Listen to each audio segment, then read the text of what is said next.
Blessed love, family. We're going live in 30 seconds. Sound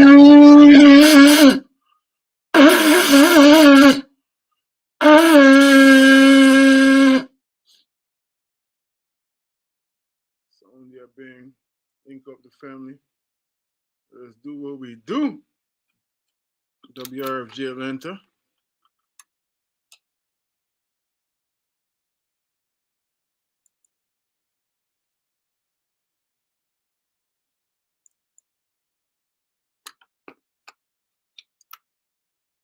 You are listening to WRFG Atlanta. WRFG provides a voice for those who have been traditionally denied open access to the broadcast media through the involvement of a broad base of community elements to guarantee that access. In the utilization of the station's facilities and in its programs, the following communities will receive first priority: those who continue to be denied free and open access to the broadcast media, and those who suffer oppression or exploitation based upon race, sex, age, creed, sexual orientation, disability, or immigrant status. WRFG operates on the frequency of 89.3 megahertz as authorized by the Federal Communications Commission. Opinions expressed on WRFG do not necessarily represent the opinions of Radio Free Georgia Broadcasting, Inc., its staff, or volunteers. This program contains language and/or information which may be strong for some listeners. Portions of this program are pre-recorded. Discretion is advised.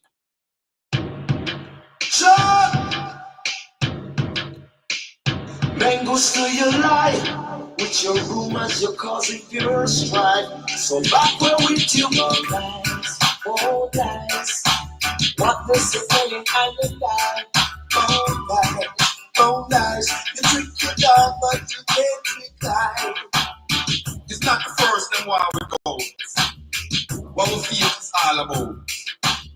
It's not the first and why we sing the song by the rivers of Babylon.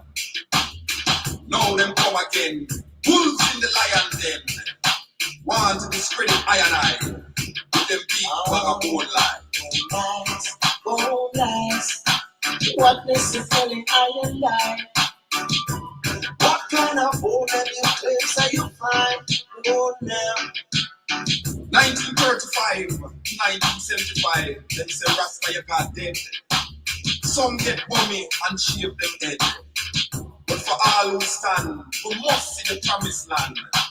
Faith is the substance of things hoped for and the evidence of things not seen. Patience can sometimes hurt you, but it's still a virtue. Though we may seem like some gone astray, that's the words we rise and explain.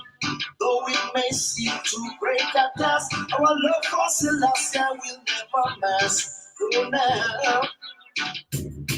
You laugh last, laugh best. The race is not for the swift, but it's who endure the test. You kill I today, you can't kill I tomorrow. Today you laugh, tomorrow you're sorrow. No matter what you say, I'll see and then try. Don't care how BBC lie. They can't kill the spirit of the Rastaman. Oh lies. What they say telling I and I. Oh lies. You trick your dog, but you can't trick I. So I fed my eye drinks and 6 strings I paint. Africa awake its creators. I fed my eye drinks and 6 strings I paint. Africa awake its liberators.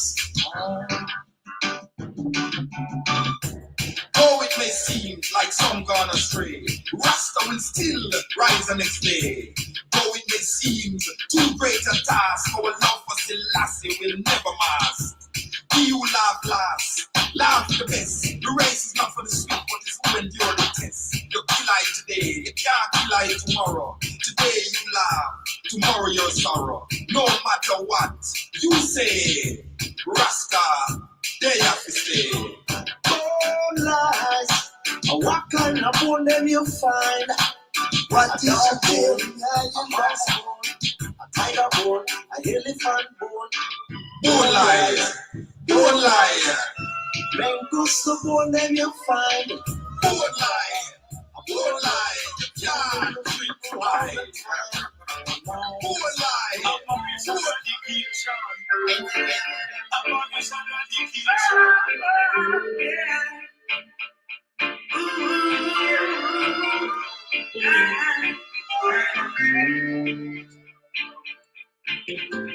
They can't keep a good man down. Always keep a smile when they want me to frown. Keep the vibes and dice to the mind ground. They will never ever take my crown. To Jabez I say no man curse. Things getting better when they thought it would be worse. Here comes the officers asking for the search. They found no weapon, just only a drawers. But I'm so sad he does a rock. They just can't stop me now. Even when they said their past, they just can't stop me now. People who say things and lies, they just can't stop me now. Even when they set up roadblocks, they just can't stop me now. When they come and the people that stop, I just listen whenever they talk. I used to like into my dog. Each other play on my phone. They fight me without the cause, trying to make my life so hard. The king of kings and the lord of lords. Give it all reward. So sad he does the rock. They just can't stop me now. Even when they set their traps, they just can't stop me now. People who say this and that, they just can't stop me now.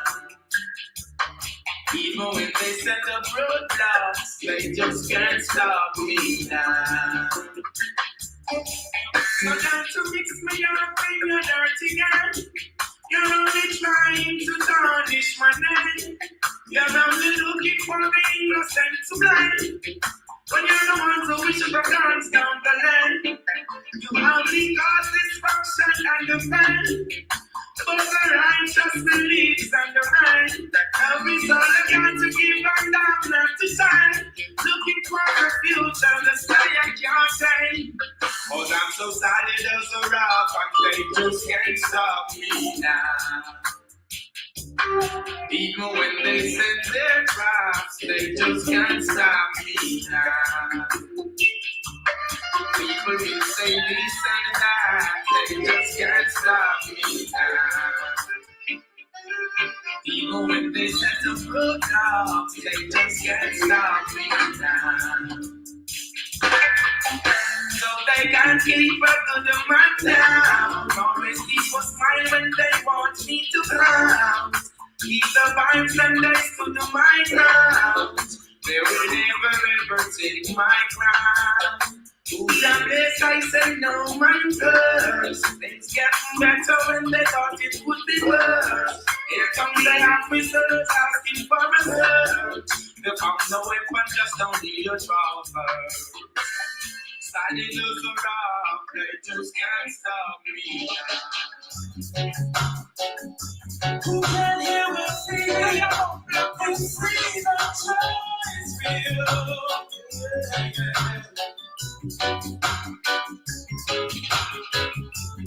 Dreams of a poor man's sleep are a game, which is one day. All the money and power taker, you thinking well, you make them say. Bear in mind, these times even life is so hard to see. And the gift of child and for love and liberty is real.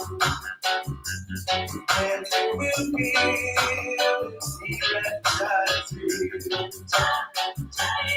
And it will be your face you might see. And it will be you see. On the double when in trouble without hesitation, you cry and call on Johnny.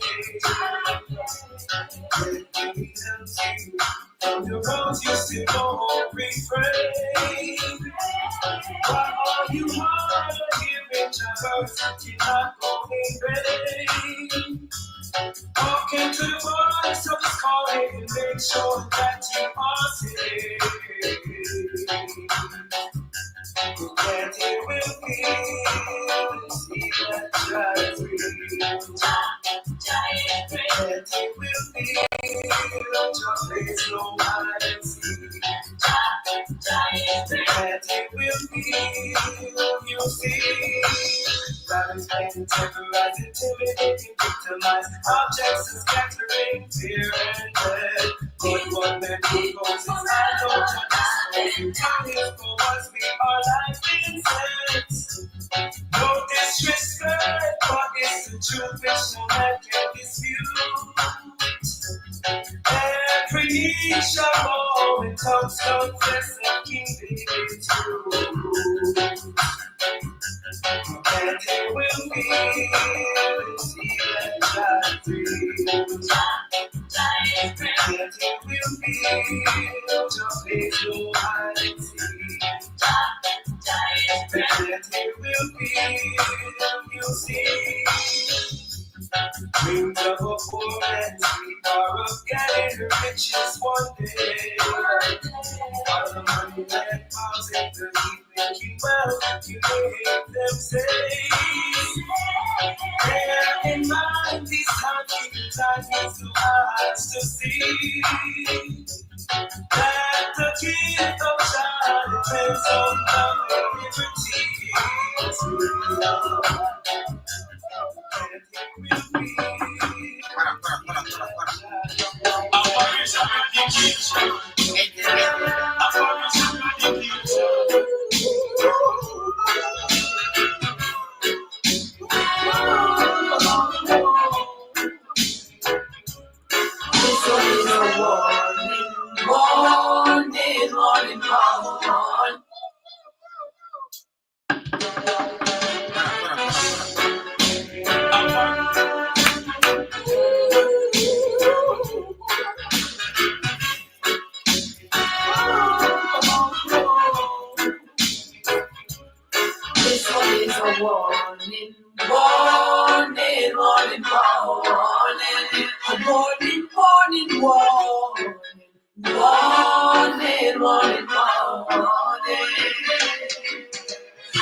Comprehension of the words them that you choose. Simplify your statement or attention you lose. Unless you only intentionally trying to confuse. As I refuse to sit back and watch you hold the down. Putting in your thought positions while the rest of them are drowned. Cause in the sentence of creation, all you are is just a noun. The verbs, action, words that put the poetry on. And that's where we have to go. But it is for the few. They feel that there is no one they should have to answer to. So the things that they would say are not the things that they would do. Cause even now, all the talk the people still don't have a clue. But at least this much is true. Information is the key. Yes, knowledge is the only way the people will be free. So it isn't just a choice, it's a responsibility. To be aware, so you can judge if what they say is what you see. Cause this one is a warning. Warning, warning, warning, warning, warning, warning, warning, warning. Yes, this one is a warning, warning, warning, warning. Warning, warning, warning.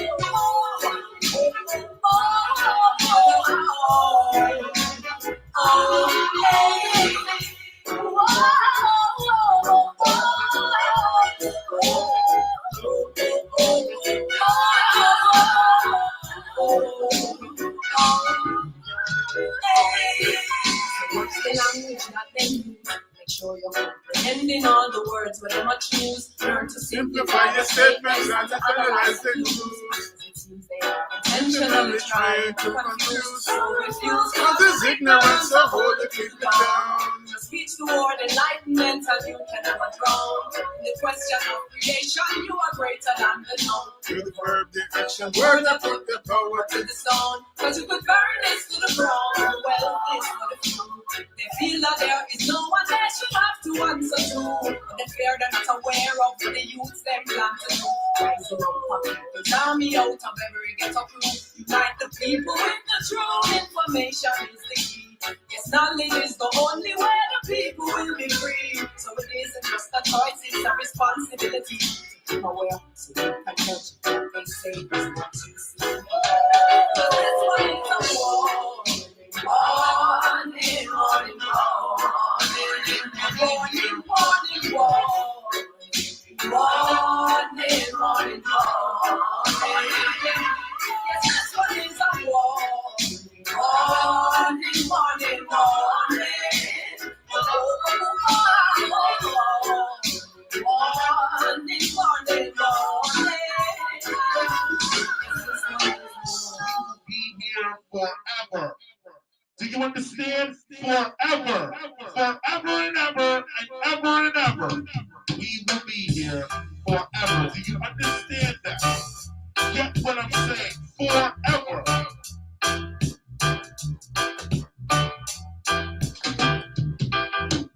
You see trouble in vanity and no love for humanity Shall fade away, fade away. You just for only wealth and not for his physical health shall fade away. Fade away.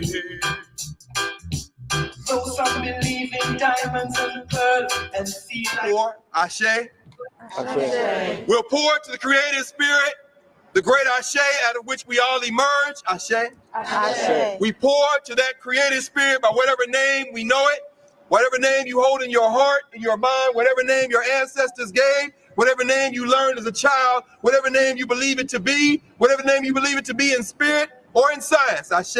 Ashe. We pour to the first human beings who came into existence on this planet, the first human beings who raised the first structures, who cooked the first meals, who taught the first children, who had the first children, the first Africans, the first people, who stood upright, who walked, who figured out how to stay on this planet, who figured out how to pass that knowledge on to their children and their children's children, the mothers and fathers of civilization. Ashe. Ashe. We pour the next libation to their grandchildren, their children's children, those who raised the great early civilizations of Kemet and Kush and Monomotapa, the great medieval civilizations of Ghana and Mali and Songhai and Kanem Bornu. We pour to those who the great civilizations of the Igbo people and the Hausa people and the Kikongo people and the Mambara people, the great Mande civilizations, the great Kikongo, the great civilizations of Southern Africa, the Bantu people, the great civilizations of Southeast Africa, the Dinka, the Shilluk, the Noor. We pour to those millions who raised the foundations from which the world would learn what it meant to be human in the world. Ashe. Ashe. We pour to their children who, upon the arrival on the shores of people they had never seen before,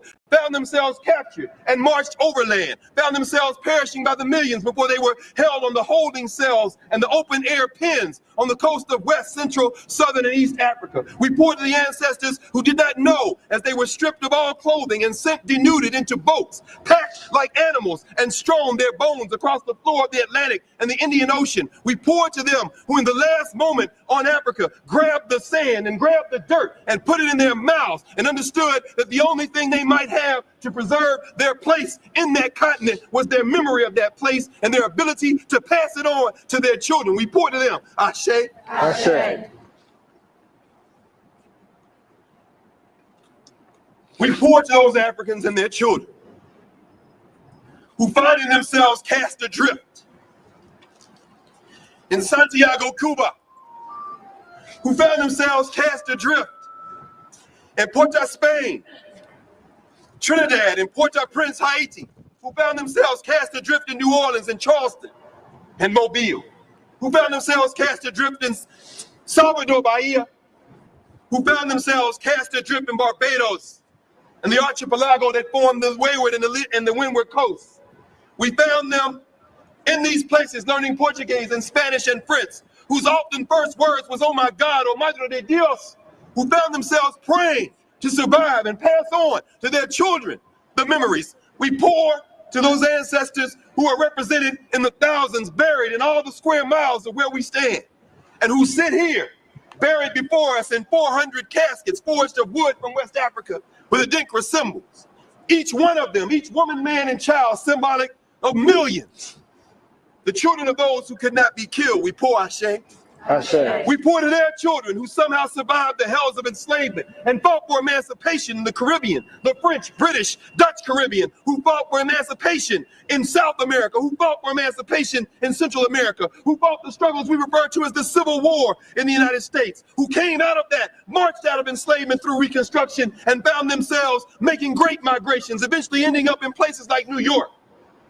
Their children's children, who making a way for themselves, became our great-great-grandparents, our grandparents, our great-grandparents, our parents. Those who, when the first bones were discovered in this space, held their hands and said, "Stop, no more."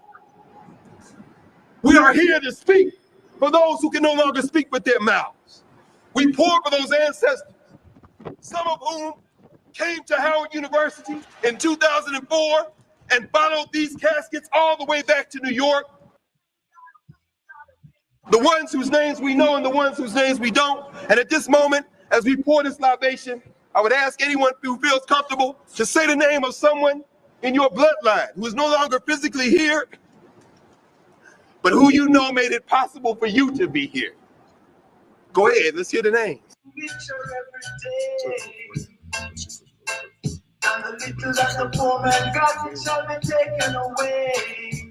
We pour to the names that we hold collectively. Ganga Zumba in Brazil, Toussaint Louverture, Jean-Jacques Dessalines, and Henri Christophe in Haiti. We pour to the great Avengers, Nanny of the Maroons of Jamaica. We pour to the great ancestors, Harriet Tubman, Sojourner Truth, Frederick Douglass. Say the names that you study. Who are the names of the ancestors that you have come to hold in your heart and your mind as you hope that you can do what they did for us, for your children and children's children? Let's say some of those famous names. Malcolm X, Fannie Lou Hamer, John Henrik Clarke, John G. Jackson, Jacob Carruthers. And finally, two final libations. We pour to those who make it possible for us to do what we do. We pour to these rangers who stand guardian over this sacred space.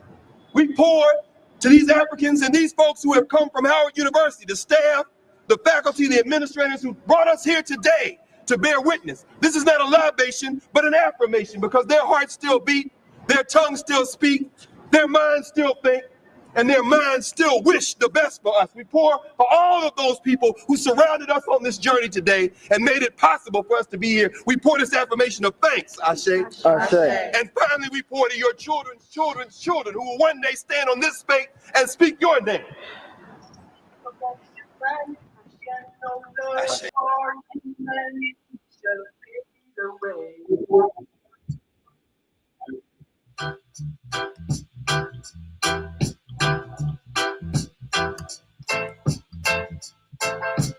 Fade away, fade away. Of course, you're tuned into yourself on your station for progressive information and handpicked quality music. Tune into the Ancestral Rock, reflecting on the reality that even the so-called scientists of this modern age affirm what we knew all along. We are the sum total of the DNA of those who come before us. And we pray that we, through our work and through our meditation, our works and our words, become the highest version. That's the only reason they existed, to push us on up the ladder, you know.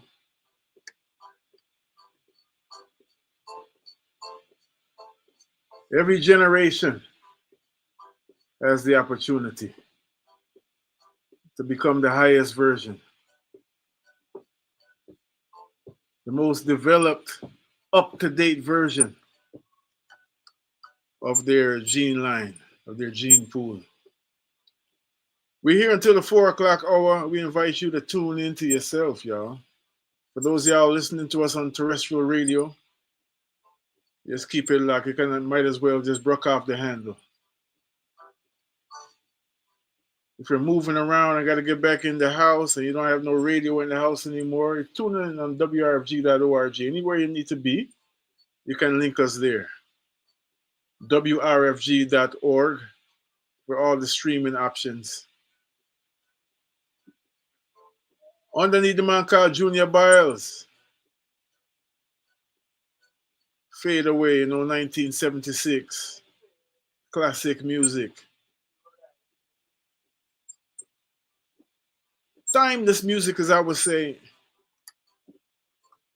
And we tuned into the program called the Ancestral Rock, and today we want to feature one of our favorite teachers. One of the people who has established a legacy for himself, without a doubt, long before he transitioned, long before he became an ancestor. And we're going to hear from him in the first hour. Going to give him some intro music, because you are tuned into the Ancestral Rock. Listen up and stay tuned. Have you opened my mouth in the Bible and sing the dark sayings of old? That wisdom and knowledge get further. And you, O children, I cry. All the words of my mouth speak righteousness. All the days of my life will tell. Take heed of the works of Jehovah, and you will surely fail. And Dennis Emmanuel Brown at the control station. D Brown on the microphone. Sounds called Words of Wisdom, and we're honored, we're delighted to sit at the feet again, virtually, energetically, of Nana John Henrik Clarke from a lecture called Words of Wisdom, African Wisdom. My speak righteousness, all the days of my life will tell. Take heed of the works of Jehovah, amen, you will surely.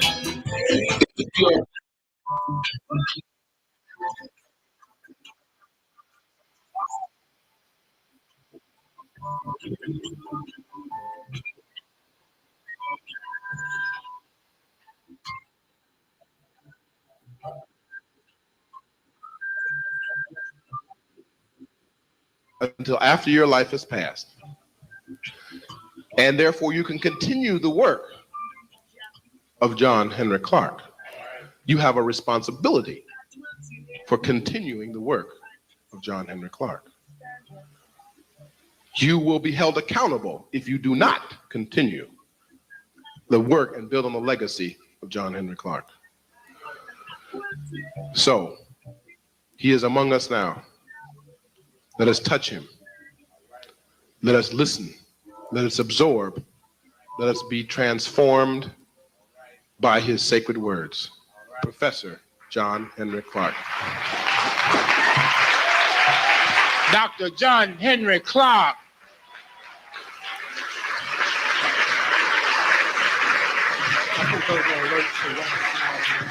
Okay, all right. Dr. John Henrik Clarke. Let's give it up in a loud voice. We can do it. Dr. John Henrik Clarke.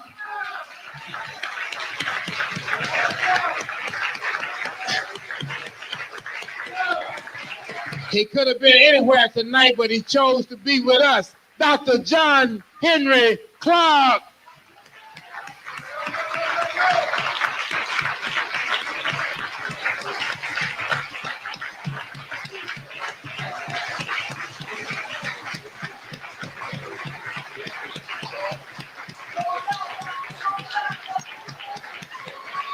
We love you, Dr. Clarke. We love you, Dr. John Henrik Clarke.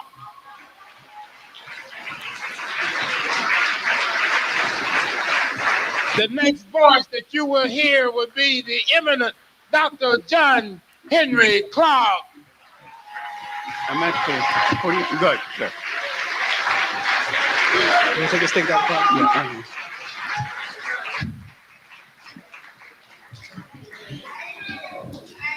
I appreciate being here, and I wish I had a cheerful message. But we are at the crossroads of our existence as a people, And we have never been in more danger than we're in right now. We're in danger because we have not understood a basic thing, the structure of the community and the family. And we have dwelled among and catered to and worshiped foreigners, fakers, and fools. And we have forgotten our own sense of the family and the community.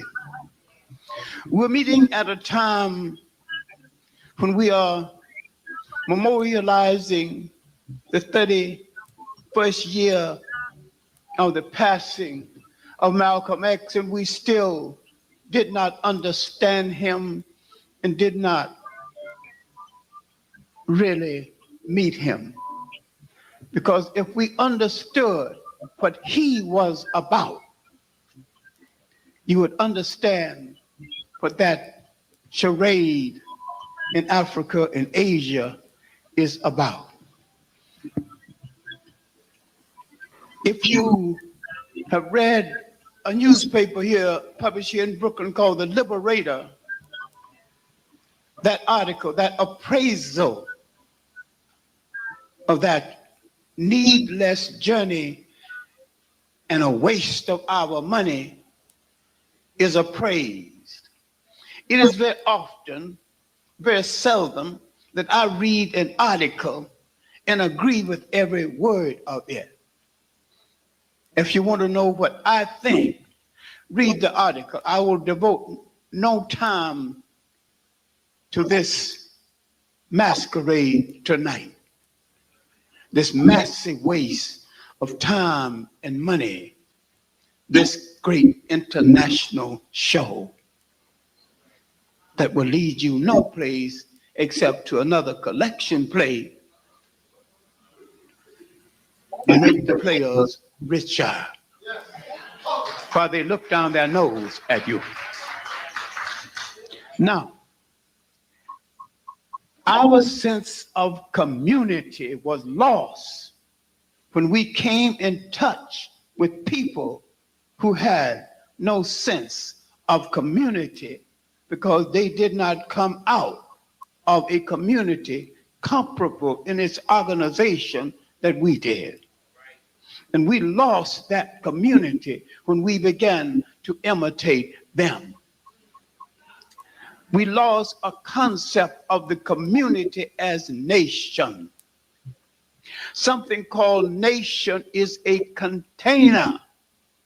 It's a container for your aspirations, a container for your hopes, a container for your past, an influence on your present, and a prophecy to your future. And when you lose this container called nation, you lose the frame of mind that goes into the making of a nation. And once you understand nation, nation is portable. You can take it wherever you go. Now, if you understand the Italians, wherever he is on the face of the earth, he will answer to the word Italian. Your great mistake is you should not only lost the concept of nation, you've lost the nation frame of mind. You open a store in Chinatown, you wouldn't get one customer. Then why are aliens running the store in your neighborhood? And if you ask to run the stores in your neighborhood, you are called racist. Why are you called racist for doing for yourself what everybody else have had the common sense to do for themselves?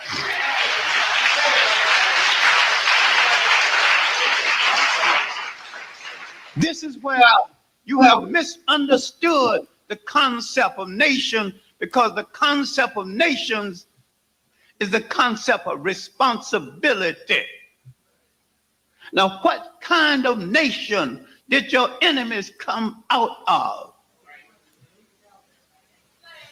All the years when they had not emerged from the ice, had not built a nation at all. And now with all of the attack on African people, and they're bringing now pseudo black white people, dark-skinned Caucasian. Oh, the Egyptian was in Africa, all right, but he's a dark-skinned Caucasian. The Ethiopian was in Africa, but he's a dark-skinned Caucasian. Why have both blacks and whites neglected the vast body of literature, of radical literature that white people wrote about the danger of white people on this earth? We don't want to destroy any people. That's not part of our culture, to destroy people. We have dwelled among the people of the world. And if you read all the information on Africans in Asia, Africans in America, how is it that we had the common humanity to dwell among the people of the world, to scatter ourselves through our curiosity throughout the world, and there is not one hint of a wall between us and the people that we visited? We have already proved that we can maintain an African nation and participate in a universal nation. The time to call for this is the time that we need to remember Malcolm X, because we are still misinterpreting him. We are still missing his mission, and we're still missing his call for the restructure of the African nation throughout the world. He went beyond Pan-Africanism to a holistic approach for African people throughout the world. He did not call for you to dismantle your society, but he called for you to deal with the people who destroyed the society and your sense of nation.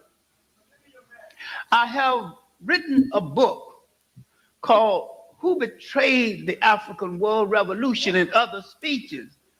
There have been so much betrayal since I wrote the book, and so many betray us. Now I must write the book all over again.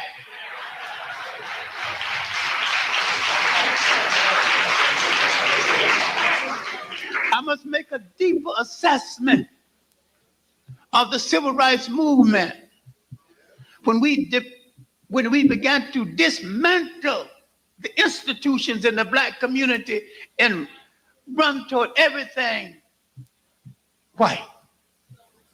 When we got into the NACP syndrome and that bag of worms called integration that we should have never asked for. Had we asked for desegregation and justice, we could integrate on our own terms or not integrate at all. You do not integrate institutions that hold you together culturally and spiritually. You can welcome people into your institution, but you do not change the rules to suit them.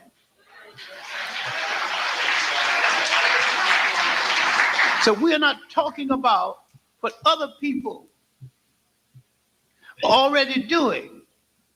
One of the main reasons why they guard their institutions, because they fear the security of their institutions, and yet they tell you to be like me is to be civilized when he is not civil.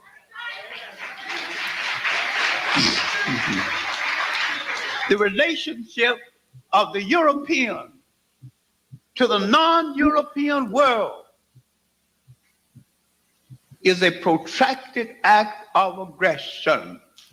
Then why then there are so many of us brainwashed to the point where we think that to rise to respectability in the world is to be like them? When you look at their attack on our institutions, our frame of mind, our concept of the family, our language, our clothes, our tradition, is that they fear these traditions that they have observed, because we built nations and had no word for jail because no one had ever gone to one. We never heard of the word sociology. Sociology was invented to take care of defects in their society.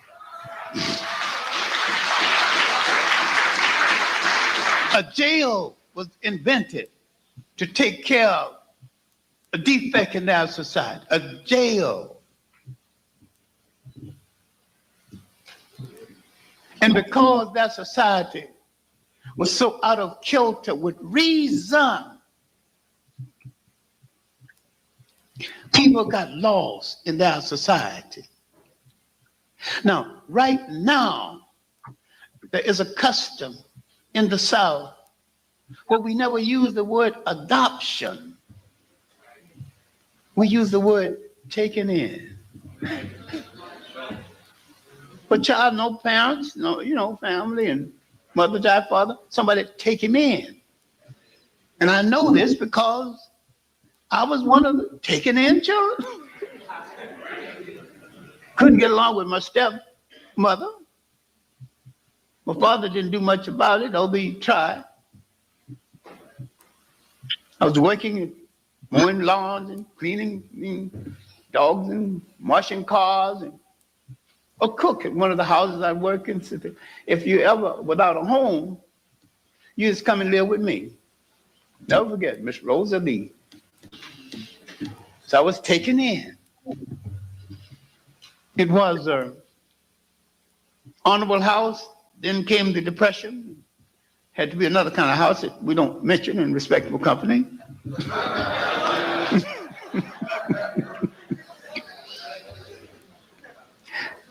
But the ladies in the house, in their feeling toward me, in their feeling toward themselves and their hope for themselves, they had not given up, although they had to violate their humanity to stay on the earth. They had not given up.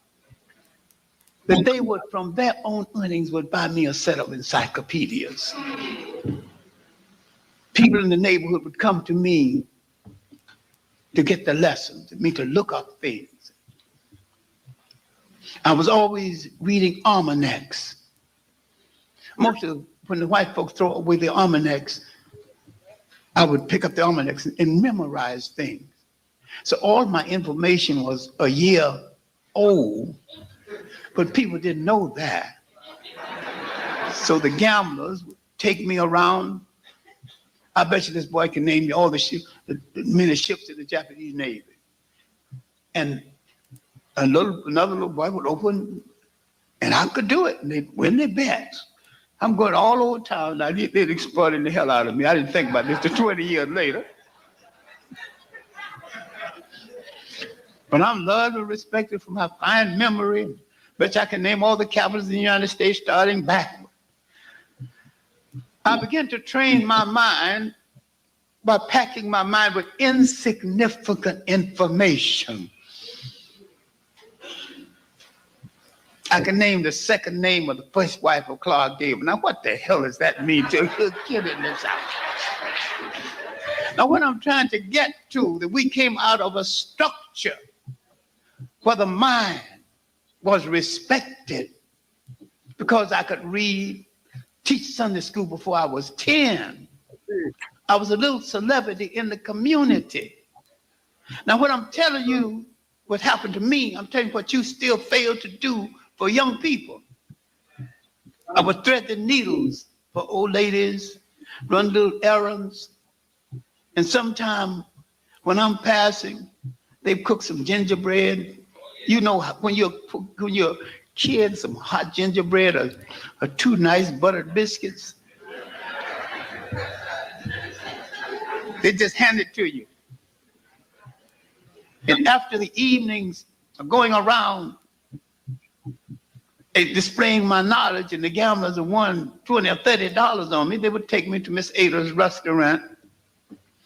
So Miss Ada, feed this boy. So what did I get? The house special. Beef stew and rice and beef stew gravy, 10 cents. Because Miss Ada loved me and respected me, she was sneaking a little beef, and after a while she would bring me some cornbread. What I'm talking about is that we had a common humanity and a community-ness before we encountered people that we wanted to imitate because we thought their toys were better than ours. Their language was better than ours. They began to destroy our sense of community-ness.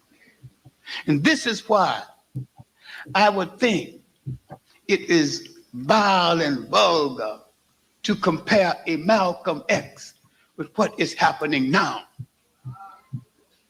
Because there is no relationship to the great integrity of Malcolm X than what is happening now. I have seen and witnessed Malcolm X turn down more money than was collected at the Million Man March. Turn it down and walk away from it because he had enough integrity to do so.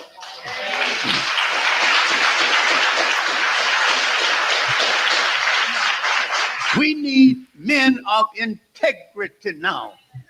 We need people with enough nerve to refuse something. We need leaders who don't need Mercedes-Benz and stretch limousines. For the price of one stretch limousine, if you contributed to a black student, he could go through medical school. We have not asked, leader, where are you leading me? Where are you leading me? We have followed after people without checking them out. This is why I think you need to read this article in a paper called The Liberator, published here in Brooklyn. The article by Pleasant, because it contains the best analysis of what is happening that I have seen so far. Now, back to the concept of the community, because people take from their basic community a community frame of mind that goes into the making of that collective container called nation. When an Italian is in Australia, Africa, or 1,000 miles away from home, when you call his name and he answers in the name of a nation he took from home. Then, who deprived you of your nation concept and your nation name?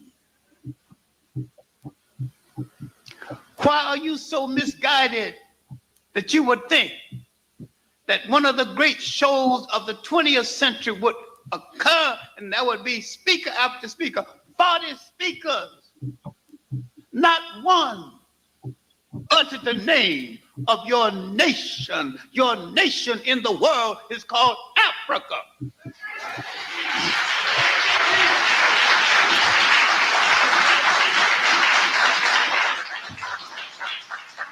And when you understand that people function from the basis of a nation and they go back to that nation to renew their spirit, their hopes, and to call a meeting of over 1 million people and nobody mentioned the name of Africa. And I said, if you call a meeting with 2 or more, black people anytime in the world and don't mention Africa, you are out of order.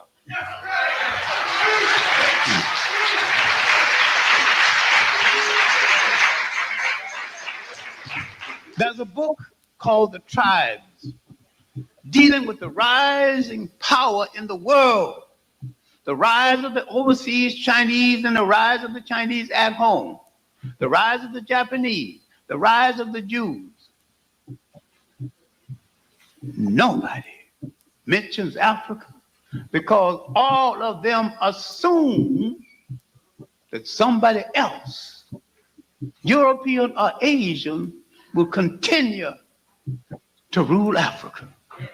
That is because you do not have a single African head of state with the sense of nation. He has a European mind and an African body, but no African destiny.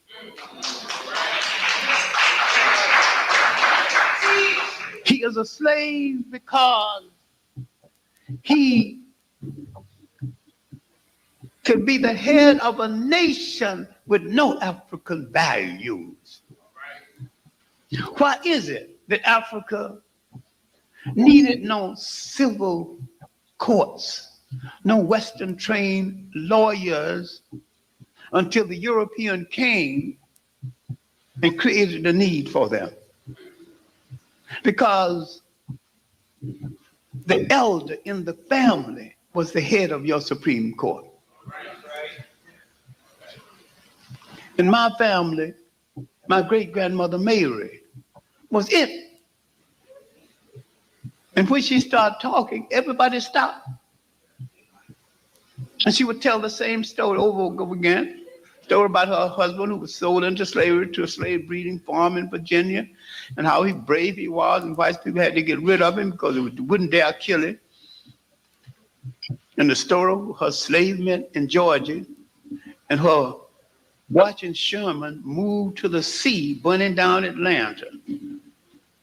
And we would say, Grandma, you know you didn't see Sherman. I did see it. I saw his eyes, meanest man I ever see. His eyes redder than the coons.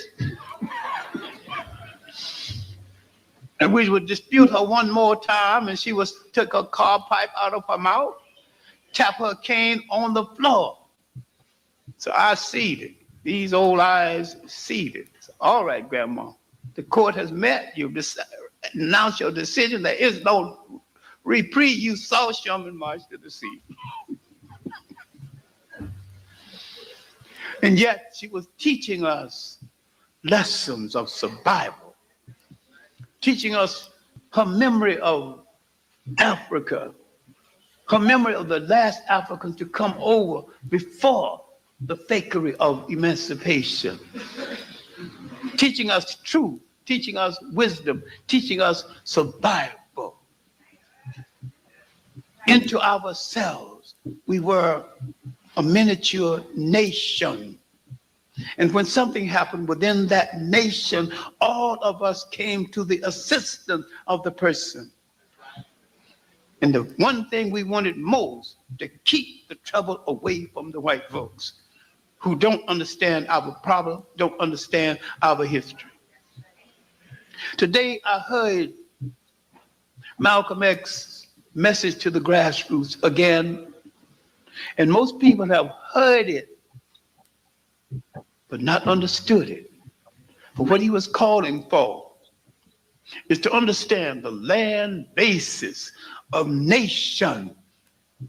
And so many of us have let our parents lose thousands of acres of land in the South.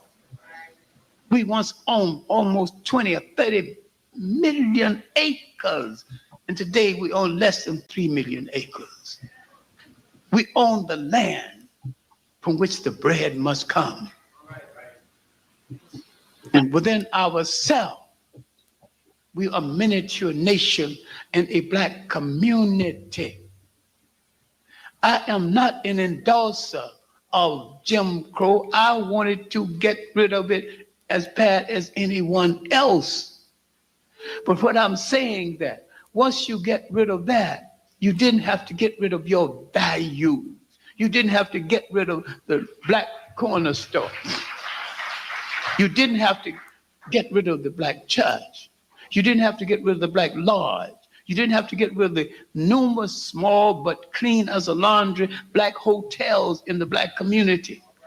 You didn't have to get rid of the sisters who can lay a dish before you to make other people apologize for thinking they can cook.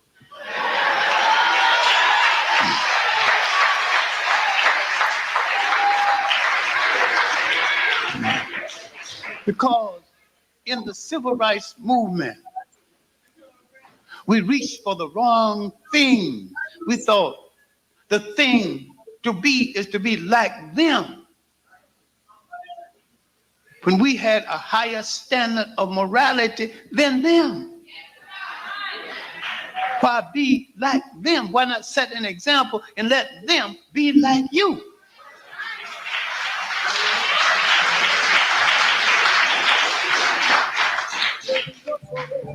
We wanted to be close.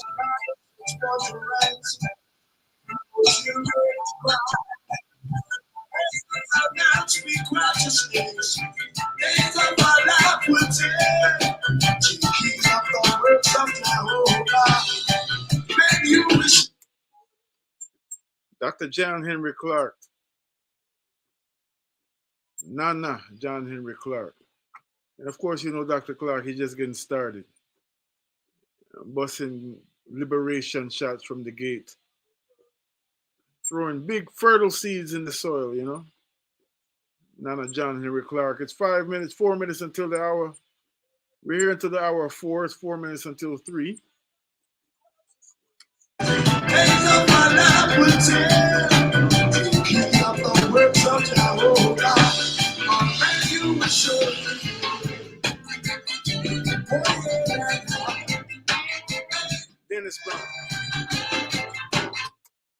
Dennis Emmanuel Brown, live at the Montrose Jazz Festival.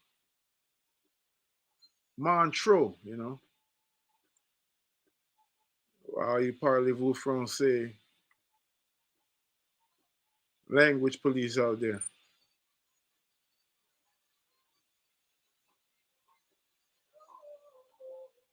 You know what I mean. Dennis Emmanuel Brown on the scene.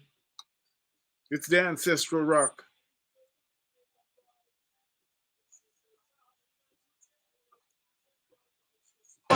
Just stand up strong. Why people hear the praise? Words of my mouth speak righteousness. Days of my life will tell. To keep up the works of Jehovah. Then you will surely. Oh yeah. Say you will surely.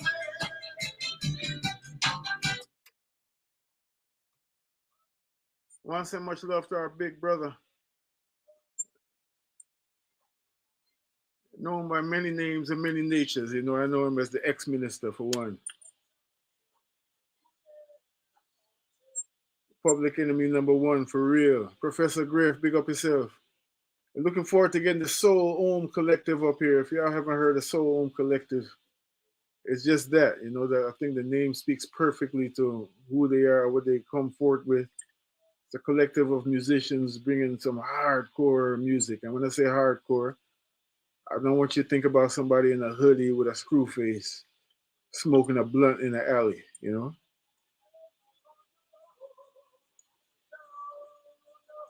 We're talking about like the essence of what is in the core of the earth.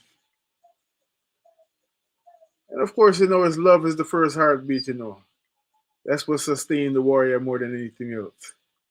Powerful music. Big up yourself, Professor. I appreciate love that program he did the other night on Imam Jamil. For those of y'all who are not aware, Imam Jamil Alameen, you hear his voice up here often in different forms in terms of recordings of his speeches. One of them that I played the other day, and plenty family reached out to me. Big up yourself, our elder Baba Naeem. And many family members reached out to me about that. It touched them, you know, in terms of this speech that Imam Jamil was giving at a fundraiser, tribute to Kwame Ture, otherwise known as Stokely Carmichael. That was a SNCC reunion. But Imam Jamil, his work goes before him. His legacy as one who has stood firm on behalf of oppressed people, on behalf of African people, on behalf of the people of the world, the voice of the people instead of the voice of those who would be imperialists and colonialists, neo-colonialists, fascists. He's the one that told us the fascism came to America a long time ago. I'll think about something just happened in November 4th with an election. Trust me, you're missing the whole point. But Imam Jamil, you know, he didn't stop his work, you know, in the 70s or when he came out of prison. He ramped it up, he continued it, and has built a legacy again for establishing community, you know, establishing safe neighborhoods, you know, the support and really true deep solidarity of liberation movements all over the world. And there is an urgent call right now. Many of y'all may have seen this on the social medias. You may have heard about it on the station. But there's, you know, if I could show you the face, his face, the picture that I'm looking at, I would. But after all of this standing up for African people, in the age of all of this rhetoric about honoring the sacrifices of those who went before us to get the voting rights bill and et cetera, Imam Jamil has been railroaded. And there were some people, even, you know, people from that, some of his colleagues who at the time spoke up on his behalf, including Andrew Young, the former mayor of Atlanta. But we need that voice to continue. Imam Jamil has a dangerous growth on his face that could be life-threatening. And the invitation is about calling the designation and sentence computation center and demanding that they grant Imam Jamil emergency medical transfer from United States Penitentiary USP Tucson to Federal Medical Center or FMC Butner for his immediate medical treatment. That's at very least. He should be walking free amongst us before the year end. That's what he should be doing. You know, that's what would be the right thing to do. That's what would be the just thing to do, according to all the evidence that came out in the case. We're not talking about embellishing anything, you know, just because we feel like this is a person who is a great person and has done great works on the behalf of our people. There's absolutely that, and that's a whole conversation in itself. And even in the so-called court of law, in the Roman court, the new Rome, even right here in Atlanta, Georgia, Imam Jamil, the evidence on his behalf was overwhelming. You know, so the phone number for the information, the phone number that folks can call is 520-663-5000. Press 1 for the operator. Provide the name and the inmate number. The name, and I'll speak it, and I'll make sure I repeat it. Jamil Alamin. Jamil Alamin. The number is 999-74-555. 999-74-555. I need to get one of our numerologists to look up that number, because I bet you it will speak to courage. It will speak to leadership. It will speak to dignity. All them kind of things that what Imam Jamil stands for years. This is formerly H. Rap Brown, for those of y'all who don't know what I'm talking about. Again, there was a growth on his face, and there's been an invitation by folks who are on the front line attempting to assist him and defend his rights to really, truly, ultimately to be free after over 20 years unjustly imprisoned, you know, as the designation and sentence computation center. And the demand is that they grant Imam Jamil an emergency medical transfer from USP Tucson to Federal Medical Center FMC Butner for his immediate medical treatment. The phone number is 520-663-5000. And then they press 1 for operator. Provide the name and inmate number Jamil Alameen 999-74-55. You're tuning into WRFG Atlanta 89.3 on the FM dial. You're tuned into the Ancestral Rock. We're going to hear a little bit more from our Nana John Henrik Clarke. We can't leave him alone. And then we're going to switch over and change gears. Definitely on the same road, the Liberation Road, and hear from our sister, Queen Yenn. Stay tuned to yourself, family. Stay tuned to yourself. Again, share the link, share the love. Let ones know we are here, we're live, and we are about the business, fundamentally, of African liberation without any apology, knowing that taking care of this business ultimately liberates the whole world, all humanity. Stay tuned to yourself.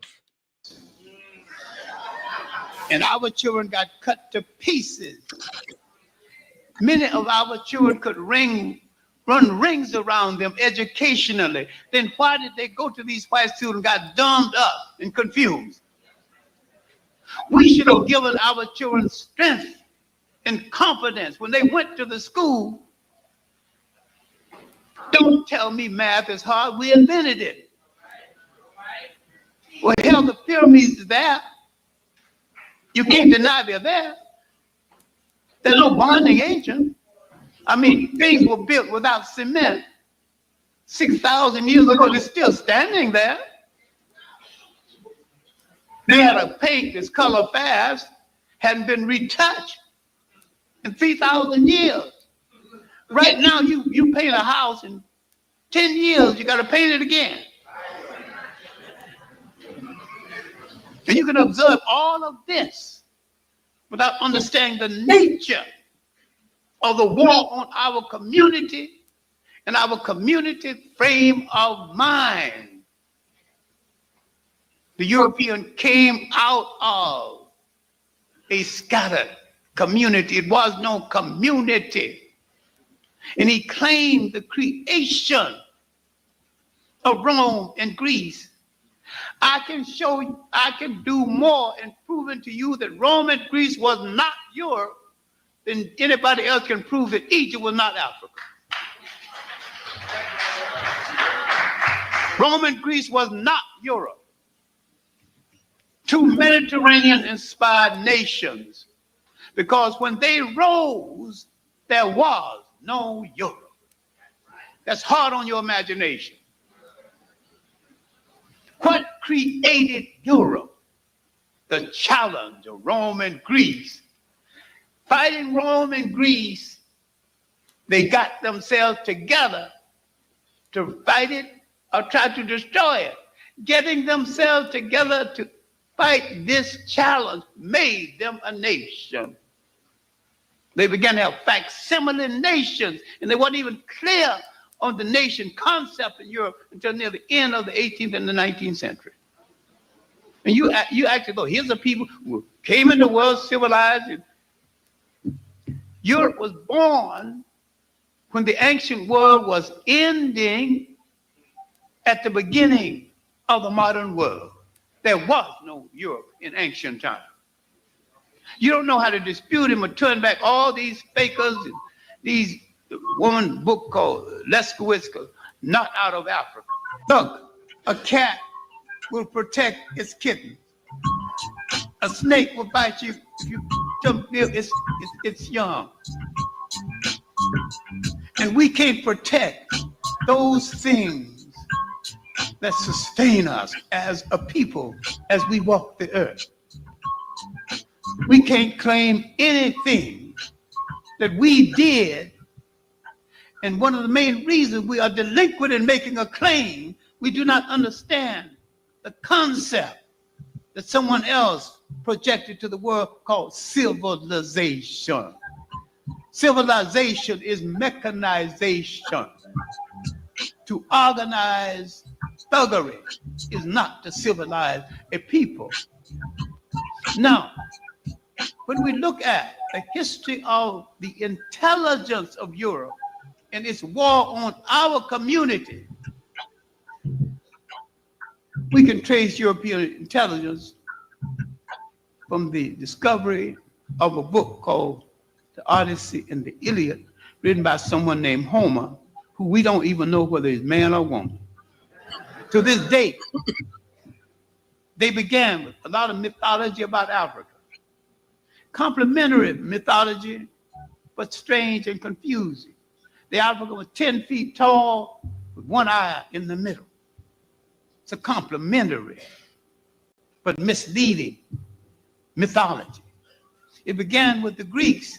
Anytime they want to get people off their backs, said, no, I'm going to call on my friends, the Ethiopians, leave me alone. Why did they turn to Africa as a symbol of strength when they were just beginning to discover intelligence? Now let's look at 850 BC. Egypt had already had 10,000 years walking the sun. It was tired. 100 years later, Egypt relatives from the south would move up, Castor, Pianki, Tahaka, starting in 751 BC.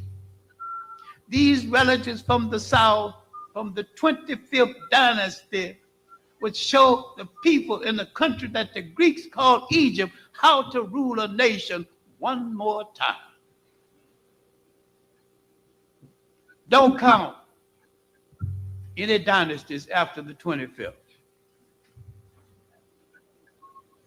Because all the other dynasties was mixed breed, mulatto size, foreign eyes, and confused. Ending with Cleopatra. Where was Europe learning to crawl while the Africans were walking in the sun? But the first thing when he beheld your community was to declare war on your community, your own frame of mind. I have over the years delivered a lecture called Africa 3,000 Years Under Siege, many times, but not always the same way. For 2,000 years, our enemies came from Western Asia. Before the European came, the last invader from Western Asia after the Assyrians, now called Syrians, was from Iran. They were so brutal that the Africans cried out, oh God, if you cannot send me a liberator, send me a conqueror who will show me some mercy. This invasion from Iran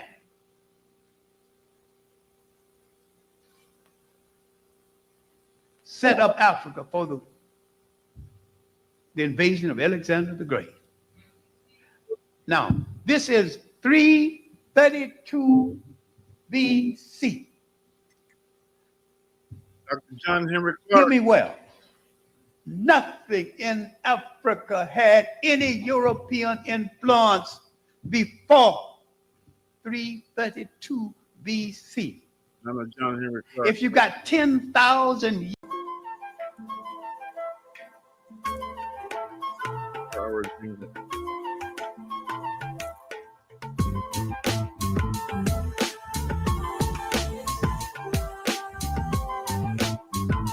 How to sound.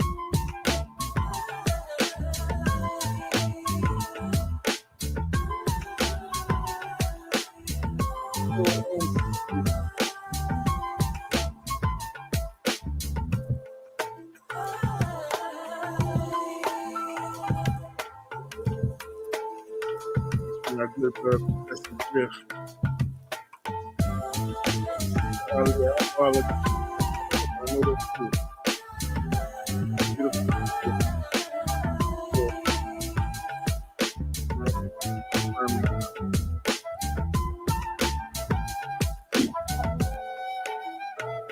We're here till the 4 o'clock hour, you know.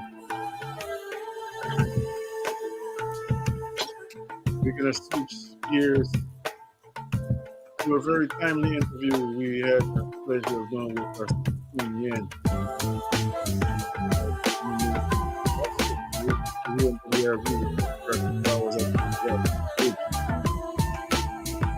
Radio for teachers and students and parents.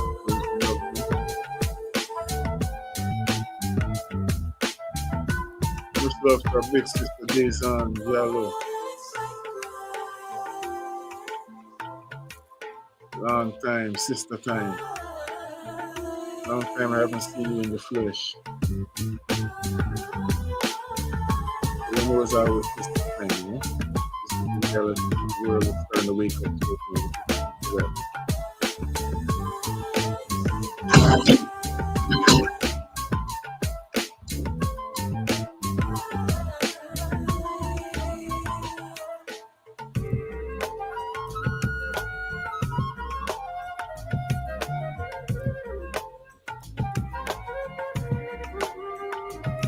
'Beauty of the roots and culture for the people that will really love it.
.3 in the FM dial. Family, without any further ado, we'll keep it moving, and you don't know, so we're here until the 4 o'clock hour. Much love to the mighty witch doctor. The witch doctor here, we catch him on the Wednesday.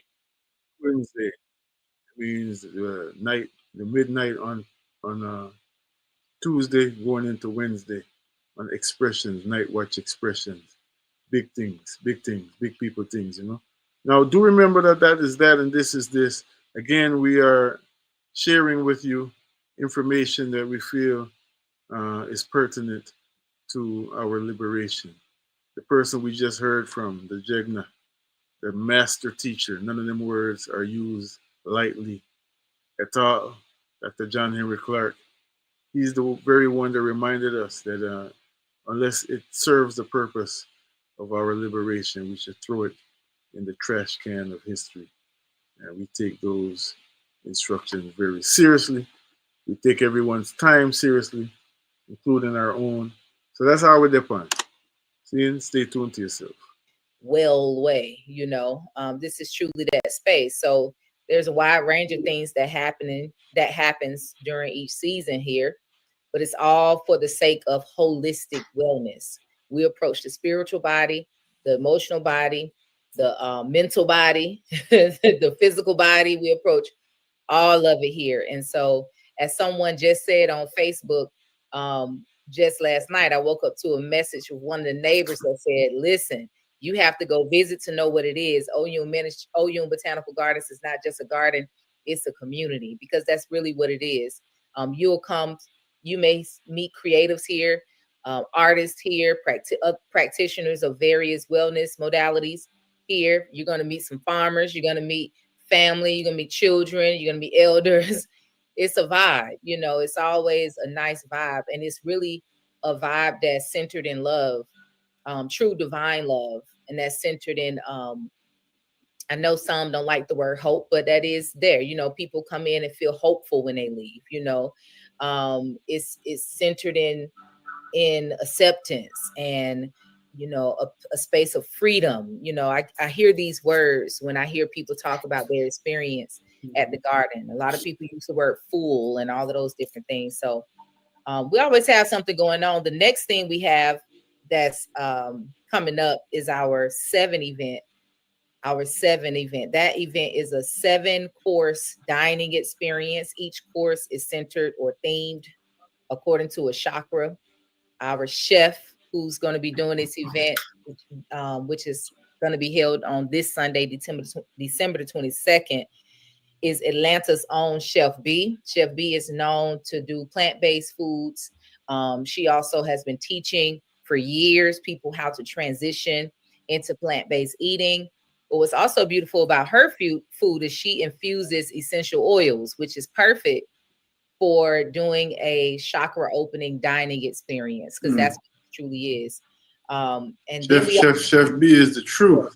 Yes, and she also have like food, like a lot of people purchase her food to eat throughout the week, because she provides the service of, if you find, and a lot of people find this on their journey, they want to eat healthy, you want to go, but you're busy and you maybe don't know how to do it. So she provides that service as people are on their journey and they find themselves not necessarily able to, or feel like they are able to provide it for themselves. She does that. But she's going to be the chef providing those 7 courses. I also have Timaka. She's a modern medicine woman from Savannah. She's coming in. She used to be a runway model. She spent a long time in that career, was on Project Runway for several seasons, got an awakening experience, and have found herself in full-time healing modalities, doing Reiki, doing drum circles around the world, hosting sound baths and sound healing sessions for large groups of, corporate organizations or government organizations. I think that's amazing, pushing into those spaces where we have definitely found, there's a high level of stress or a high level of anxiety or just disassociation from reality, from what I call reality, because you're being so confounded in, what's going on. But she's been called into those spaces, but also schools. And, Savannah really loves her. She's been on TED Talks. She's done a lot of work in that area. Where she's coming in, she's going to be the special artist for the evening. And then we have someone doing a special tea ritual. And then I'm doing a collective reading for the winter solstice, because that is during the winter solstice time.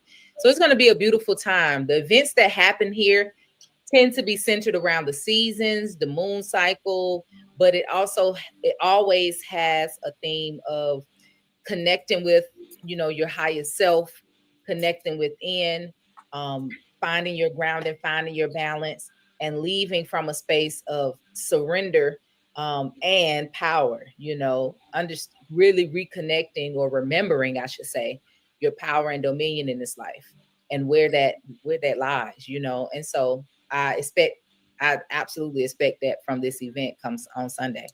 I share. This is this Sunday, the 22nd of December. And I'm so glad you said that, because in my mind, I thought it was the 21st. So that's a little bit of my life, y'all. Thank you for the reminders, Queen. Thank you. 22nd. And I'm demonstrating to y'all live and direct why it's important to ask questions. Ask the right questions, and you will get it. For more information, the website is oyunministries.com or oyunbotanical.com. Both sites have an event calendar, and the events are posted there. But 2 separate websites, oyunbotanical.com and oyunministries.com. And beautiful. Yeah. Joining the newsletter is probably the best bet to keep up with everything we have going on, because there's things that's happening with the ministry and there's things that's happening with the garden quite often. But like I said, it's always something good happening at the garden. We sell fresh produce every Saturday. I emphasize that as a part of the ministry. Like I said, the ministry whole, purpose, mission is to work towards holistic wellness for the community. And so again, it's just a blessing for our headquarters to be a beautiful urban garden. And so we're able to not only talk about wellness, but say, hey, now as I talk about it, or we have our events, let's come be about it. Let's be about it. Come and get your fresh, natural, organic produce. We have a wellness store on the inside. that, you know, offers teas, tonics, detoxes, gemstones, incense, natural soaps, butters, all type of things for you to transition into a natural living. And I do encourage that, for us to come off of the chemical-based products, for us to really get used to having natural organic foods as something regular to us. Like, it's just what we do. And we give thanks to farmers like yourself, Roscoe, because, you know, to know a local farmer is luxurious, if you ask me. You know, it's like, I feel very luxurious eating freshly harvested food every day. You know, that's a blessing. I know it is a blessing. And I know it because when I was not doing it, when I would travel and be able to do it, like when I traveled to Jamaica, or when I traveled to Africa and was able to pick things off the tree, and I just was like, what am I doing with my life where I am? And so now it's just I'm just so grateful to be able to either go pick it myself or get a package that's put together by one of the beautiful farmers, to know the person who's growing the food, to have farmers on the land who they are farmers of On the Farm. So shout out to On the Farm. I give thanks for you, Roscoe, and your company that has been providing teams of farmers around the city, or around the state, possibly the world, I might can be able to say, for the sake of growing. Because the one you have here now, Sister Habiba, her energy is wonderful. And so what a blessing. You know, the energy of the farmer, you know the energy of the land, you know the energy of the people, and it's good energy. I mean, it's a blessing. It truly is. It truly is. And I want to say that, you know, this is one of those tides that sweep in the world right now. This meaning the look within, first and foremost. And with that look within comes the natural desire, the natural compelling, the tug to say, let me take better care of my body. I want to say a big shout out to Ile Muisan, who had the 21st annual Awan Babaluwaye. It was a celebration for Babaluwaye, which is one of those cosmic energies that is really pointing and focusing on our health, you know, in the ancient Yoruba tradition, Babaluwaye or Obaluwaye. And that's one of the resounding messages that was shared with the family last night. Take better care of your health. Watch what you're giving to your body, you know? And so it's something that is glorious to see as people who have come from families. You know, I gotta big up my Baba Ayusi and others who have lived that lifestyle for so long as a means of example. And we're seen as ascetic, as we're seen as kind of an anomaly and just, you know, just breaking the mold. And now we see the results of those types of sacrifices, because that's ultimately the goal in the first place. It's not so I can stand out and be different. It's so I can be an inspiration. What's the whole purpose of inspiration? Inspiration, just like Aikwe Ama said one time, you know, a true leader, if they're doing their work, when they look around, they not see followers, but other people ready to lead. So the whole purpose of inspiration, the purpose of what I get from what Queen Yenn is doing, and so many other people like herself, is to cultivate the new leadership, to cultivate the builders of the new world that we all say we desire. Let's take a little break real quick. I want to share something just as a means of illustration of some of the other things that's happening with you, Queen Yenn, over at Oyun Botanical Gardens. And we're going to shift again. You know, one of the other things, before I let you go, that this season brings is time for house parties. It's time for celebrations inside, like what's happening with 7, you know. We come out of the cold and into the warmth of the home and all this kind of stuff. And in the house party, one of those ancient dynamics that has been together and rubbing in a creative friction from the beginning of time is the dynamic of the masculine and the feminine. And we've been dealing with that in our program. And I'm gonna have a question for you to see if you want to weigh in on it as it relates to that. You know, it's something that I feel is definitely worthy of our time, of our discussion, because we're dealing with universal and sustained principles which play out in our life all day long. Even if, if you hear me talk about masculine and feminine, you might be thinking I'm just talking about romantic relationships. Of course, there's that. However, we're talking about the left brain and the right brain. We're talking about principles of life. But check this out first and foremost. Let's go. Meet the brand new Wondershare UV Converter 14, the all-in-one video toolbox to convert, compress, edit videos, and much more. This time of year, typically filled with gatherings, lots of cooking too, but that can also mean a lot of food waste. But all of those scraps can help local farmers to put more food on the table. Good Day's Lindsay Tooman got an inside look at the partnership that's helping to turn your trash into a nourishing treasure. I love mustard. It has a spice to it. Even in the winter months, you'll find a lush green garden at Queen Yenn's Oyun Botanical Garden in East Point. We grow seasonal and local vegetables here, and it's natural, organic, chemical-free, freshly harvested. Organic all the way down to the compost, which is the key to this garden's success. Compost makes a huge difference. I mean, pretty much whenever we turn the beds, we're going to add compost because it adds nutrients to the soil. The compost Yenn uses to nourish her soil comes from her neighbors. It's thanks to a partnership with Compost Now and the Foodwell Alliance. Kate Connor is the executive director of the nonprofit. Our mission is to provide resources and support to local growers across Metro Atlanta with the goal of building healthier communities and just connecting people around local food. The partnership with Compost Now has been in place for about a year now, and during the holidays, it is extremely beneficial. We're cooking a ton at this time of the year, so lots of greens, lots of carrots, vegetables, and inevitably you have food scraps. So kind of while you're doing all that cooking, we ask people to think about composting, and that means taking those food scraps and returning them to the earth. So you're actually giving back to the earth, gifting soil to it. The simple act of bringing food waste to these bins helps provide local farmers with what they need to produce better crops at a lower cost. Foodwell Alliance takes on the cost of that burden to farmers because it is one of the most expensive pieces of farming.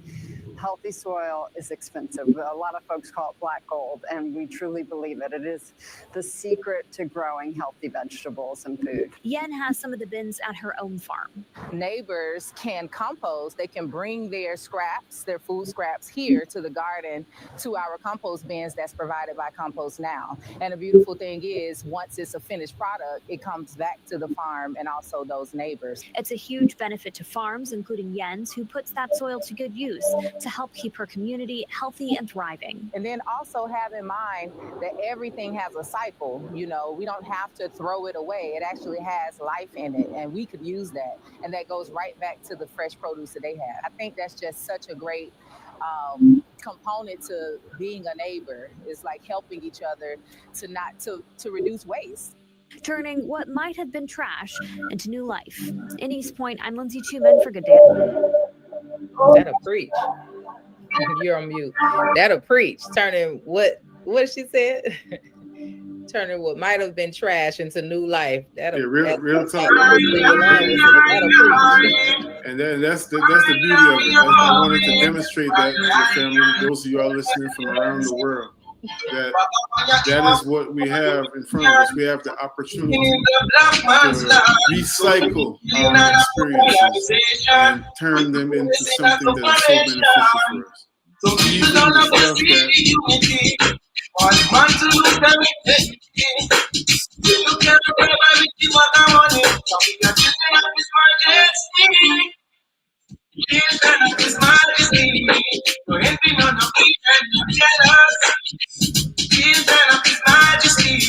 Black man was learned to live in a unity.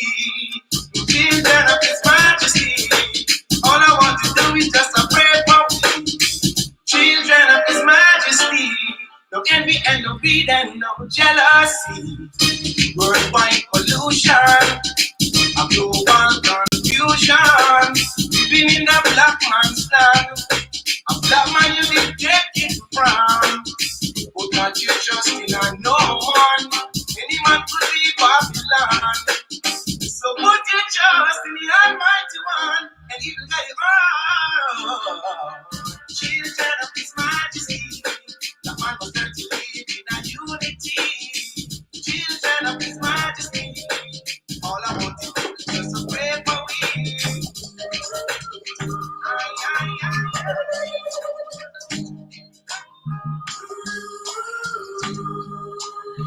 But that was that, and this is this. A big up Yami Bolo for years from Youth Man. From he was a Youth Man on Youth Man Promotions. With the golden spoon, with the golden spoon, we all so need you, maroon. We all are gonna need you, maroon. Maroon, with the golden spoon, with the golden spoon, we all so need you. Forever and ever and ever and ever, we will be here forever. Do you understand that? Get what I'm saying? Forever. Out to the voice of Yasa Safari. Musical disc Golden Spoon. Sending our love to Baba O Team Larib. A master teacher. Original. With the golden spoon, with the golden spoon, we all so need you, maroon. We all are gonna need you, maroon. Maroon, with the golden spoon, with the golden spoon, we all so need you, maroon. We all are gonna need you, maroon. Some of them are laugh, and I think if it's a joke, could make us stop. How you doing, beloved? Good, brother. How you doing? What's up, man? How you doing? DVD, man. I used to do the Panther Power Hour. Okay. Oh, man. I see the face now. How you doing, man? Yeah. What's up, Solomon? You good? What's up, Wani? Yeah, long time no see, man. Definitely. I communicate with Dayton. Oh, yeah. That's from Solar Panel. That was the same. Yeah. That was the same show, right? Yeah. Yeah, Dayton Skill. Yeah. I communicated with him like 3 or 4 years ago. Oh, okay. All right. Yeah. That's what's up. Yeah, I still be. Me and Didon still hang out. Okay, cool. Oh, so you still in Cali? Yeah. Okay. Yeah, cool. yeah, I'm just out here visiting. That's what's up. Good to see you, brother. Yeah, you too, man. Look like life is treating you well. You treat life well. Yeah, I'm trying to. Yeah, you know. This one here, he's natural, right? He ready to sit on in. So we put on some beats the other night. He started freestyling. I was like, oh, there you go. Right. Good thing. Right. He don't know what you know in that. Right. The break right here. You see the other way too. Come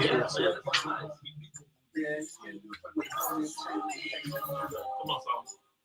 Good to see you, brother. All right, peace. Come on, man. With the golden spoon, we all sure need you, maroon. We all are need you, maroon. Some of them are laugh and think it be a joke. Could make us stop me and put me up with them on the truth. Walk at the farm and have to lose me fruit. Black outside and white inside.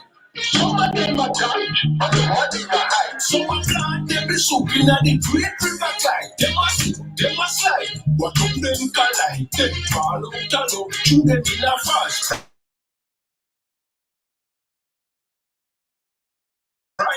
With the golden spoon, we all so need you, maroon. We all ever need you, maroon. Maroon, with the golden spoon. Maroon, with the. Listen to the voice of the poet. He said, we all soon need your maroon. We all gonna need all the maroons. We're calling the maroons from out the bush, the corners and the crevices where they lay. This is the time.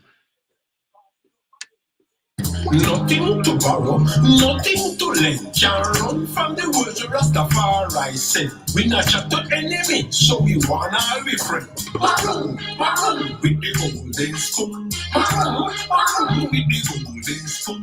We also need you, maroon. Yes, man, we're calling on the maroons. And when we call one, make 200 of them come. Talking to you, you know. Talking to the maroon in us. Maroon with the golden spoon. Maroon with the golden spoon. We also need your maroon. We also need your maroon. We all need your maroon. Maroon with the golden spoon. Maroon with the golden spoon. We also need your maroon. We all need your maroon. It's a worldwide thing. Whoa. It's a worldwide happening. Whoa. Whoa.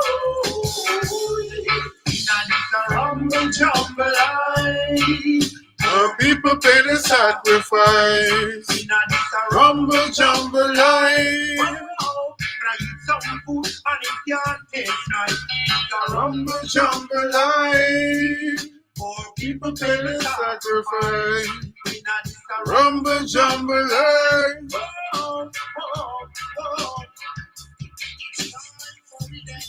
From a distance, some say it's too much sacrifice. From a distance, some say we must pay the price. No man is an island, no man stands alone. We all need each other, whether black or white, so we must unite. It's a rumble jumble life. For people pay the sacrifice. It's a rumble jumble. bless up yourself, Queen Yenn, give thanks. The works is mighty, you know. It's such a joy to have people in our neighborhood, people in our community who work, speak for themselves, and anything you want in life. We've already been given the emissaries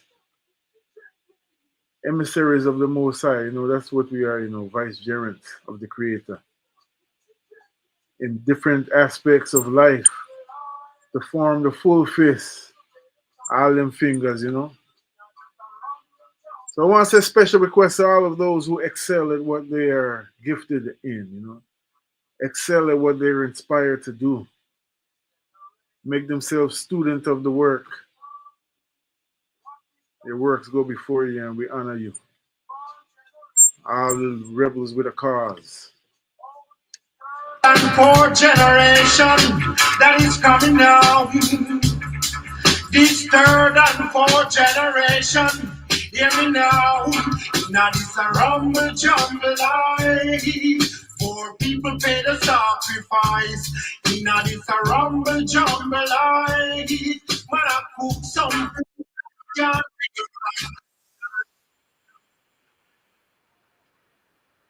Oh, Lord. Now this a rumble jumble life.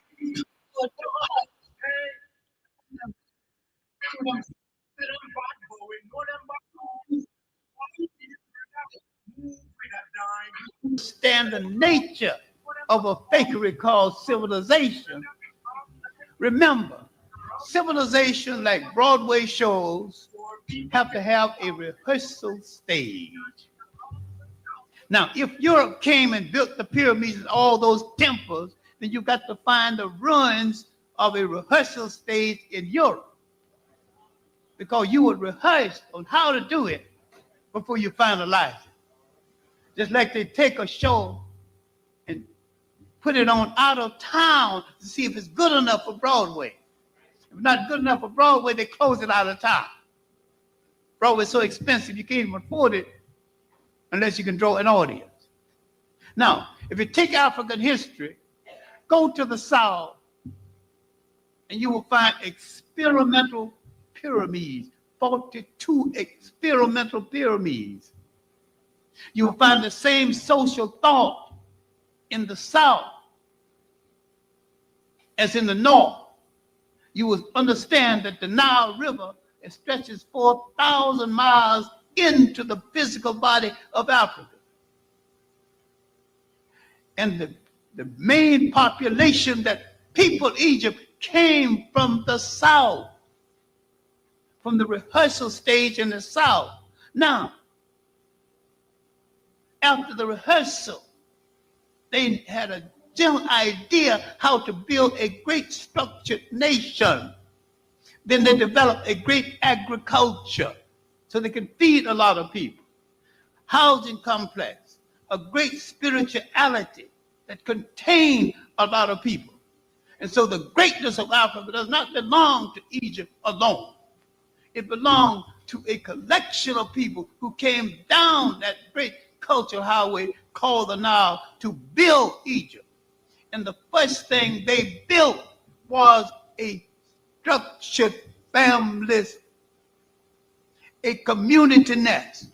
And when communities couldn't get along, they began to sell the difference between community and the community to make a larger community called a city.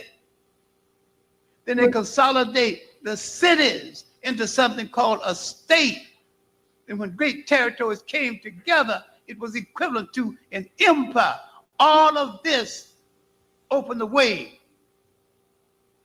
for the first dynasty, and the second dynasty, and the third dynasty with the great commoner, Imhotep, father of medicine, father of philosophy,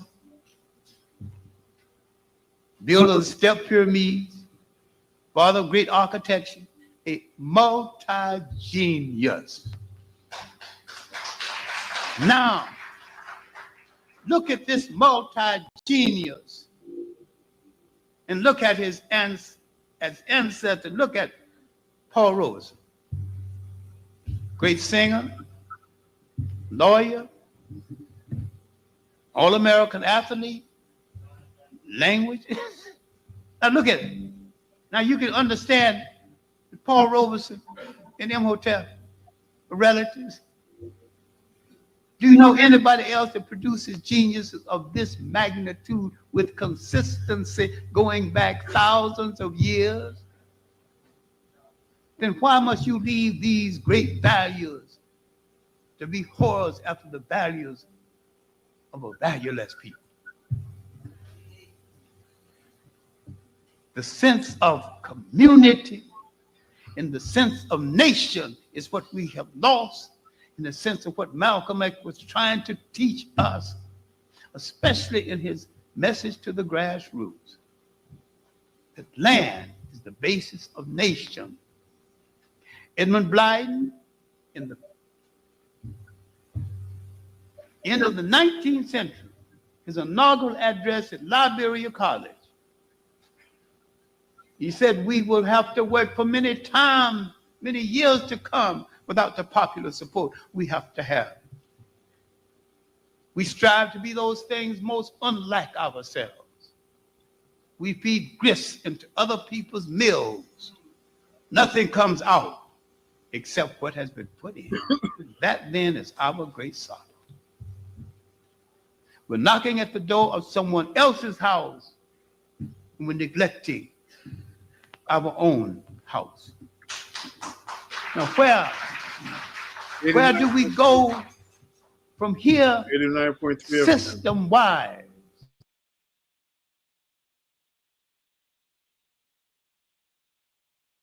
WRFG Atlanta 89.3 in the FM dial. The voice of Nana John Henrik Clarke. Is hard to press pause when Dr. Clarke talking, you know.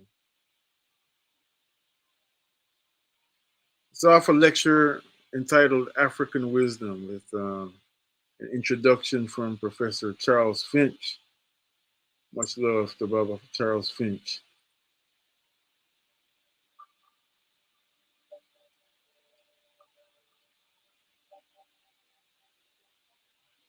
You're tuned into WRFG, one of a kind. One of a kind. As far as radio goes, one of a kind. We just mentioned Baba Oteen. It was good to hear from him a little while ago. Thank you for listening, Baba Oteen. Someone who, along with people like Bobby Hemmett and many other people, I just remember them two almost like Michael and Gabriel in the mid-90s. really from the early 90s. And, you know, their history, of course, as teachers goes before that. But I'm talking about when I was exposed to them on WRFG.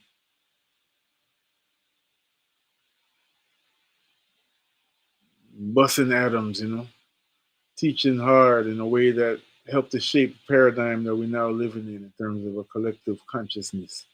And we keep on moving. Again, every generation, as Franz Fanon said, must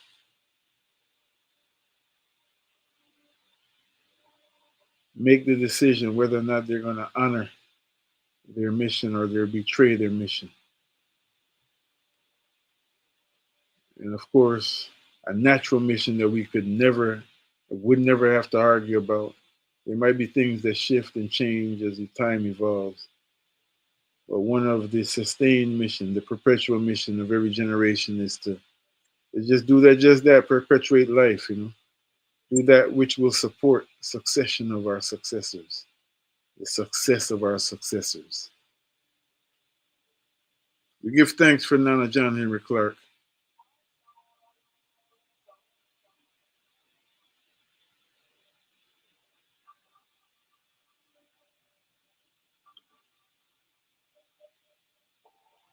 I want to share something now. I want to send much love to our brother, Dr. David Hines, celebrated a birthday the other day. First heard him play this song, and as we vibe on Dr. Clarke and what he's saying, he said he wasn't a supporter of Jim Crow. He wanted to end it just like everybody. But when we stop Jim Crow, we ain't have to close down those black businesses, so-called black, you know, those businesses run by us, for us.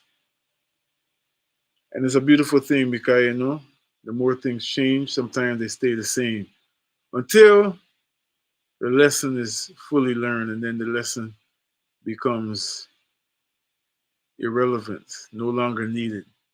That whole lesson of self-reliance, and at the core of how we be community, how do we be? Don't run from me if it's an English police, you know, how we be community. I said it, you know, because it's being, it's not just thinking about it and contemplating and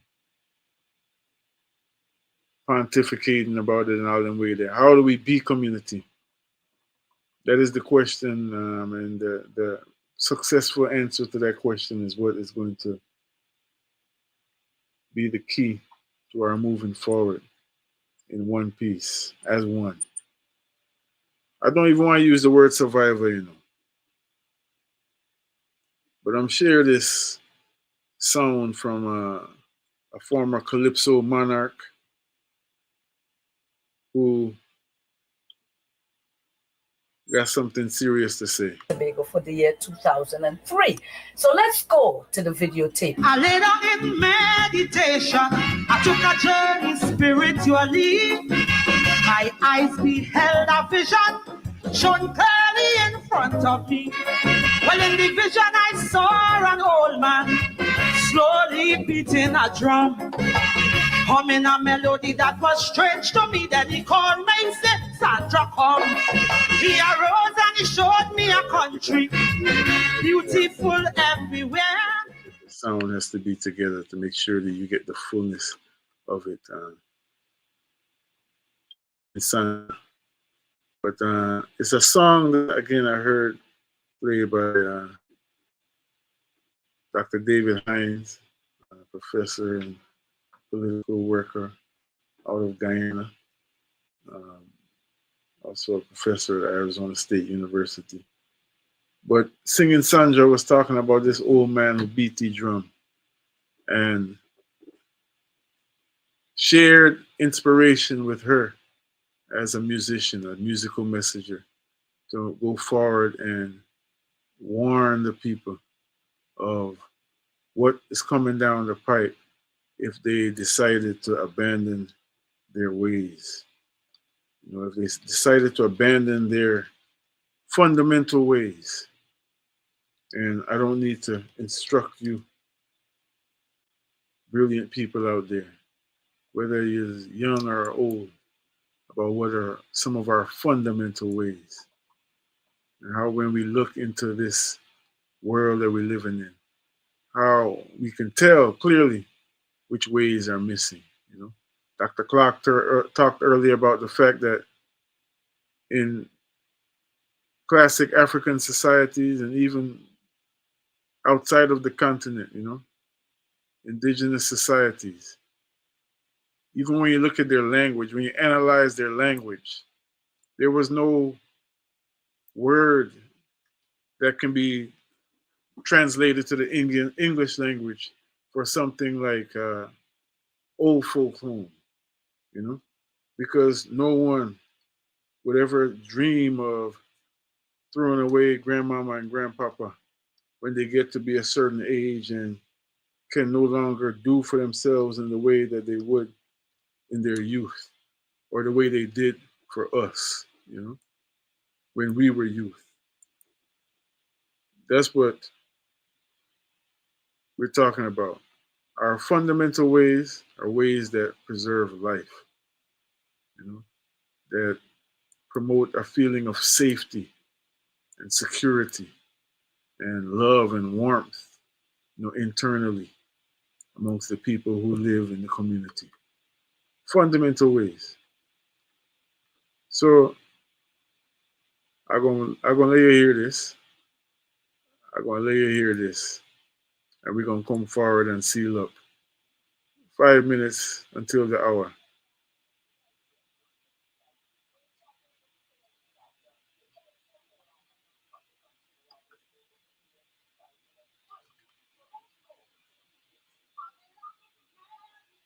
Much better. My eyes beheld a vision, shone clearly in front of me. When in the vision I saw an old man, slowly beating a drum, humming a melody that was strange to me. Then he called me, said, Sandra, come. He arose and he showed me a country, beautiful everywhere, a land of endless bounty, and the riches beyond compare. There was enough for everybody, for all their material needs. But alas, when the old man showed me the people, they were all overpowered with greed. And the old man beat it wrong. The old man beat it wrong. He said, take this melody, girl, go to your country, warn them on the road to come and lift up your river. Bye-bye, revelation time. This is revelation. This is revelation. The one them on the road. You gonna get on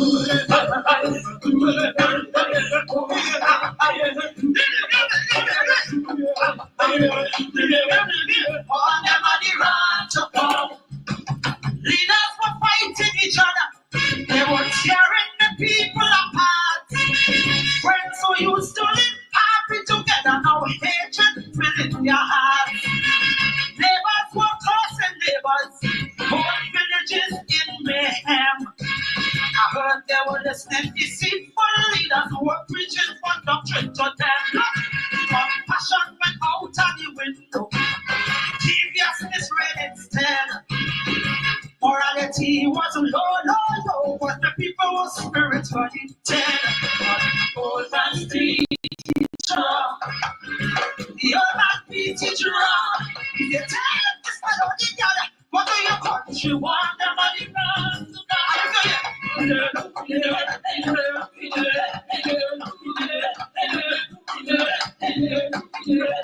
Fundamentals, man. We understand why the old man had to beat the drum, right?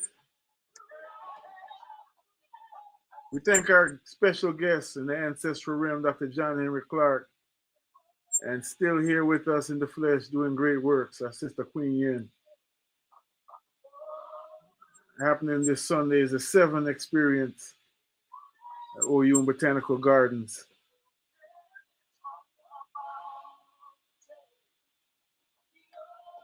OyunBotanicalGardens.com is the website.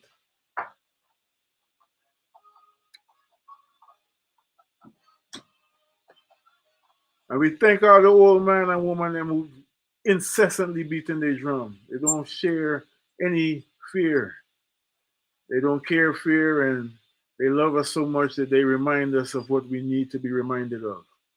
That's a blessing. We give thanks. The youths were all in the country, no sense of direction. They lost all hope cause they just can't cope. They're already up, but they're gone. They have no respect for their elders, no respect for themselves also. Their spirits were all in tatters and reading an all-time low. Then I hear them cussing the system, they're cussing the leaders too. But they were raping, stealing, shooting and looting, but they all had nothing against the two. The old man beat the drum, the old man beat the drum. But they take this melody, girl, but to your country, one everybody run to come and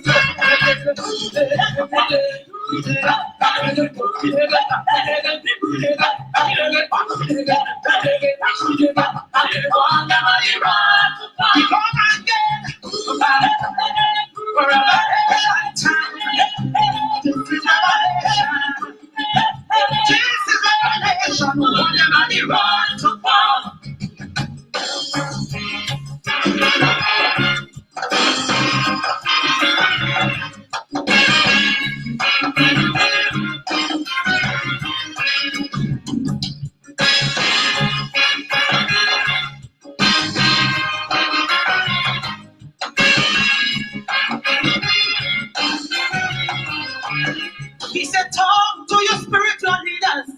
Tell them to talk their knees and pray. To get rid of all these karmas that driving good spirits away. Then you tell them, talk to your fellow Californians. Tell them stop the shame and disgrace. Encouraging people to get on bad, jump up and mash up the place. But behold, I saw the sunrise coming over the mountain range.